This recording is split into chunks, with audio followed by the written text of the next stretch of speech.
প্রথম পাতে একবার বানিয়ে ফেলুন ঠিক এইভাবে পাঁচমিশালি উচ্ছের চচ্চড়ি। তার জন্য সর্ষের তেলে পাঁচফোড়ন দিয়ে পাঁচফোড়নগুলো ভালো করে ফুটে উঠলে তাতে দিয়ে দিন থেঁতো করে রাখা আদা আর একটা শুকনো লঙ্কা। আদা শুকনো লঙ্কার পাঁচফোড়নটাকে ভালো করে ভাজা ভাজা করে নিন।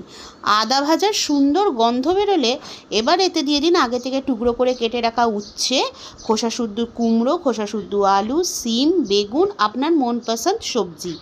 সব সবজি দেওয়ার পর ভালো করে ভাজা ভাজা করে তাদের সামান্য পরিমাণে হলুদ দিয়ে আর জিরের ভাজা গুঁড়ো অথবা কাঁচা জিরের গুঁড়ো যেটা পাবেন সেটাই দেবেন, দিয়ে ভালো করে কষিয়ে নিয়ে জল ঢেলে সিদ্ধ হতে দেবেন।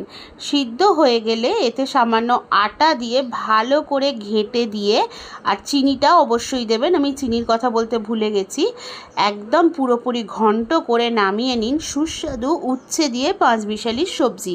চাইলে আপনারা এতে সোয়াবিনও ব্যবহার করতে পারেন।